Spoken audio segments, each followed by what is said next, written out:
The Texas sun was beating down hard that Saturday morning, casting sharp reflections off the rows of shiny cars lined up outside Dalton Motors, one of the busiest dealerships in Dallas. Inside, the air buzzed with the usual noise, salesmen circling like hawks, paperwork being shuffled, and customers nervously crunching numbers that could define the next 5 years of their lives. Among them stood Laura Bennett, a single mother in her early 30s, clutching her worn leather purse tightly against her side. She had spent months saving every spare dollar from her 2 jobs, dreaming of buying a safe, reliable SUV for her 2 kids. To her, this wasn't just about owning a vehicle. It was about security, dignity, and finally having a piece of stability in her unpredictable life. Laura's face lit up when she spotted the car she had been eyeing online, a used but well-kept silver SUV. The salesman, slick-haired and fast-talking, swooped in with a wide grin, promising her that this was the perfect family car. He spoke in rehearsed phrases, tapping the glossy hood as if that alone should convince her. At first, Laura nodded, hopeful that maybe, just maybe, this dream was about to become real. But her hope began to unravel when she was led inside to sign the papers. Sitting at a polished desk, she skimmed through the contract, her brow furrowing with every page. There it was, line after line of fees she had never agreed to. Window etching, paint protection, a mysterious administrative surcharge. Together they added thousands to the final price. Her voice trembled as she asked about them. The salesman leaned back casually, brushing off her concerns. "Don't worry about the fine print," he said smoothly. "Everyone signs these." It's standard. Laura's stomach dropped. She wasn't stupid, and she wasn't about to be bullied. But with her children waiting at her neighbor's house and her savings on the line, she felt cornered. Her dream of driving home in that SUV was slipping through her fingers, replaced by the fear of being taken advantage of. What she didn't know was that someone had been watching her the entire time. A man dressed in a simple ball cap, faded jeans, and a plain t-shirt leaned against a pillar near the reception desk. He looked like another customer, maybe a blue-collar worker passing through. But his sharp eyes missed nothing. His name was Ethan Cole, and while nobody in that room realized it, Ethan wasn't just another customer. He was the millionaire CEO of the entire dealership chain, walking in undercover to see how his people treated everyday Americans. And right then, as he saw the panic and frustration flicker across Laura's face, he knew he had walked into the dealership at exactly the right moment. Before we dive in, please take a moment to like this video and don't forget to comment where are you watching from. We'd love to know that. The tension inside Dalton Motors thickened like the Texas heat outside. Laura sat frozen at the desk, her fingers tightening around the pen as the salesman slid the contract closer. Her instincts screamed not to sign, yet his voice pressed her like a weight. "Ma'am, deals like this don't last. You walk out that door, someone else is driving that SUV home." His grin was too slick, too practiced, the kind of smile that didn't mean trust. It meant trouble. From across the showroom, Ethan Cole kept his eyes fixed on the scene. He looked ordinary, blending into the crowd of customers, but inside his chest burned a quiet anger. Ethan had spent his whole career building his dealerships on the promise of honesty, remembering too well the day his own mother had been humiliated in a small-town lot when he was just a boy. Back then, they'd been tricked into paying for fees that nearly emptied her bank account. He had sworn to himself that if he ever had the power, he would build a company where no hard-working American had to live through that.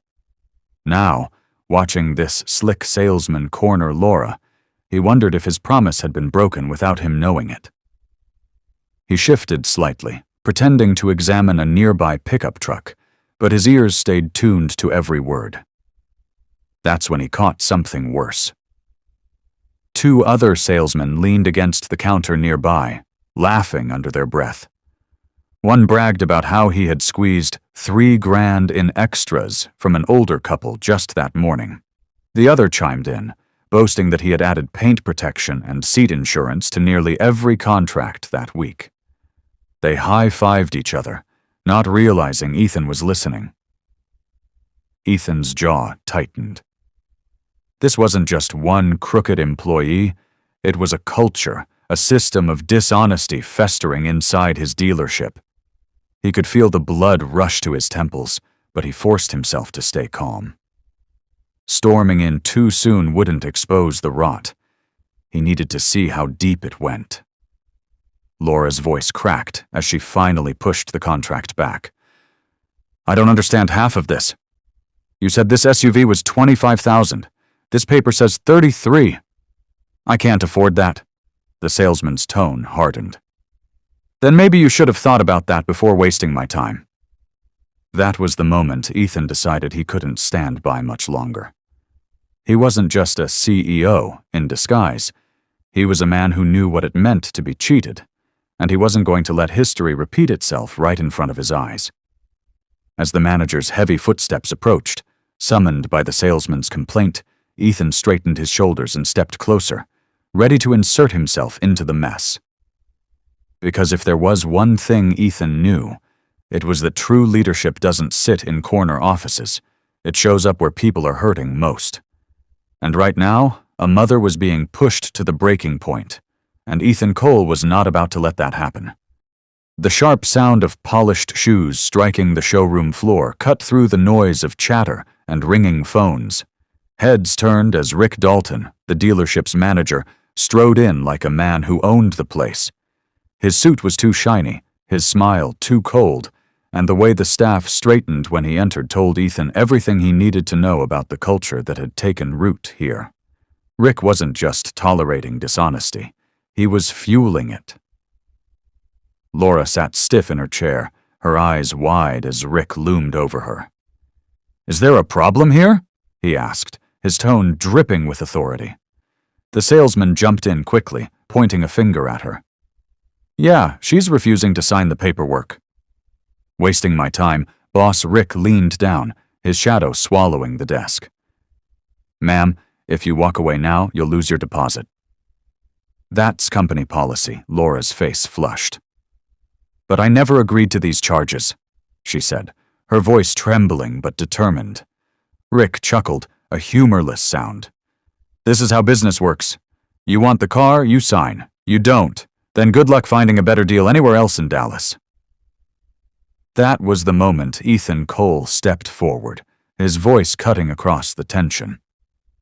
Funny, he said calmly, because where I come from, business works on honesty.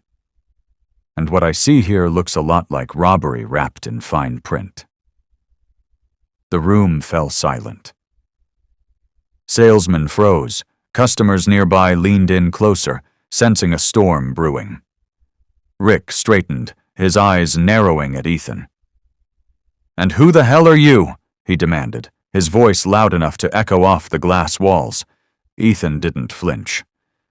Just someone who's not going to stand by while you take advantage of a single mom trying to buy a safe car for her kids.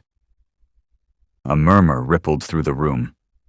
Laura turned toward him, her eyes shining with relief, as if someone had finally given her back her voice. Rick, however, sneered. You got no business interfering here, pal. This is between her and us. You want to play hero? Go somewhere else. Ethan took another step forward, his presence filling the space. No, he said firmly. This is everyone's business when dishonesty becomes your policy. People trust dealerships like this with their hard-earned money, and when you treat them like fools, you don't just steal their cash, you steal their dignity. The tension was electric now, every eye fixed on Ethan and Rick as the standoff grew. For the first time that morning, Laura no longer looked alone. She looked like someone who had an ally, a man willing to stand toe-to-toe with the very system trying to crush her. Rick smirked, his arrogance intact. You talk big for someone who doesn't know how this place runs, but let me tell you something. If you think you can walk in here and lecture me about business, You're dead wrong." Ethan met his glare, calm but unshakable. He had seen enough. The time for watching was over. The time for truth was about to begin. The air inside the dealership had shifted, heavy with silence, like everyone was holding their breath. Salesmen stopped pretending to shuffle papers, customers froze mid-conversation, and even the receptionist peeked nervously from behind her desk. All eyes locked on the stranger who had just stood up to Rick Dalton. Rick's smirk widened, convinced this was his stage to crush yet another voice of resistance. "So," he said loudly, sweeping his hand toward Ethan, "our self-appointed hero thinks he knows better than the people running this dealership. Maybe he wants to tell us how to do our jobs." Ethan didn't blink. He slowly pulled off his ball cap, setting it on the desk beside Laura's unsigned contract. For the first time, the overhead lights caught his face fully, sharp features framed by a quiet authority that no salesman's grin could match. Murmurs rippled across the room, recognition dawning in a few of the employees. One whispered his name like a secret. "That's Ethan Cole." Rick's smirk faltered. "What did you just say?" The salesman cleared his throat, voice shaky. "That's Ethan Cole, sir. The CEO. He owns this entire chain." The color drained from Rick's face. The room erupted in gasps, customers leaning forward with wide eyes, employees shifting nervously as the truth dropped like a hammer. Ethan's voice cut through the noise, calm but commanding. "That's right. My name is Ethan Cole, and while you've been padding contracts and bullying customers, I've been walking through these dealerships, undercover, seeing how my people are treated. And what I've seen here today makes me sick." He turned, looking directly at Laura. "No mother working 2 jobs to provide for her kids should ever be treated like she's disposable. Not in my company, not in my country." Rick tried to recover, stammering. "Mr. Cole, this is a misunderstanding. Ethan's hand came down firmly on the desk, silencing him. "No, Rick. This is a betrayal. A betrayal of every honest worker who earns their living the right way, and every customer who trusts us with their savings." "And I won't stand for it." Gasps turned to whispers, whispers into cheers from the customers watching. Even a few employees straightened, hope flickering in their eyes as Ethan spoke words they had longed to hear. Then Ethan delivered the final blow. He signaled to the receptionist, Maya, who nervously walked forward carrying a tablet. On its screen were weeks of security footage Ethan had quietly installed, videos showing Rick and his salesmen laughing about their schemes, bragging about ripping people off, treating dishonesty as routine. The evidence was undeniable. Ethan's eyes locked on Rick. "You're finished. Effective immediately. You and anyone involved in this scam are out, and I'll make sure your licenses prevent you from ever pulling this stunt on another family again." Rick's face turned ashen. For the first time, the man who strutted with arrogance looked small, exposed, and defeated. The crowd erupted, some clapping, others nodding in relief. Laura sat wide-eyed, stunned, as Ethan turned back to her, his voice softening. "You don't have to worry anymore, ma'am. You're getting that SUV, but without a single dishonest dollar attached." And with that, the entire dealership knew things would never be the same again. The dealership felt like it had just been struck by a lightning bolt.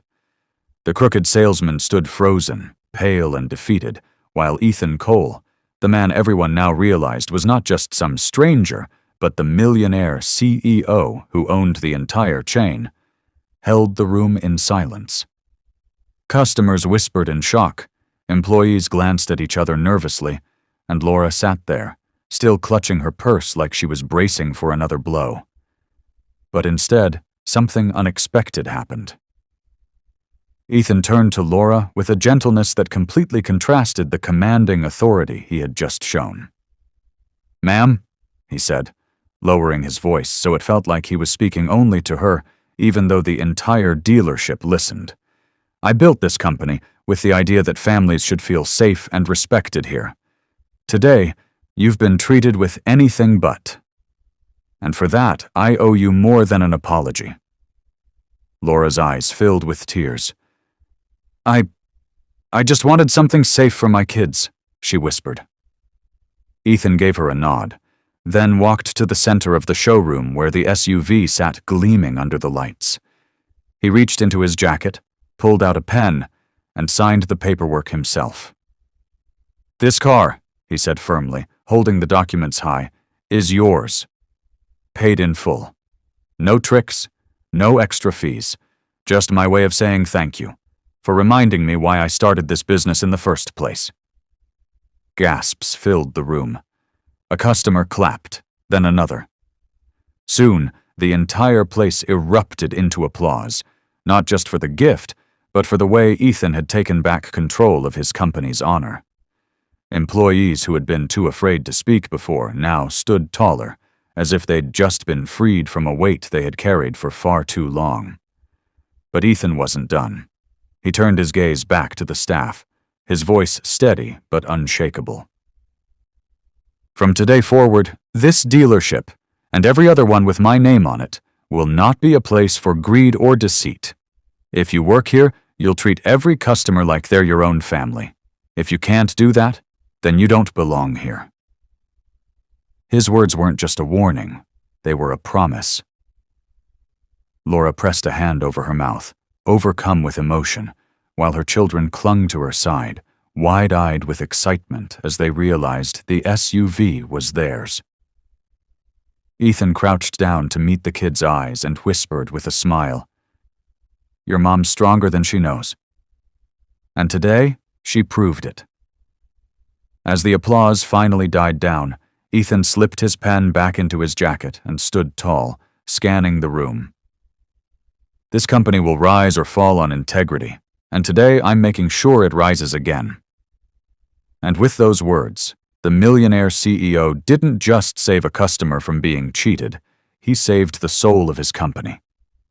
And so, in one powerful moment, Ethan reminded everyone that real success is never about money or power, but about honor, integrity, and the courage to stand up for what's right. If this story touched your heart, make sure to subscribe and hit that notification bell because we have more inspiring stories like this coming your way, and you won't want to miss a single one.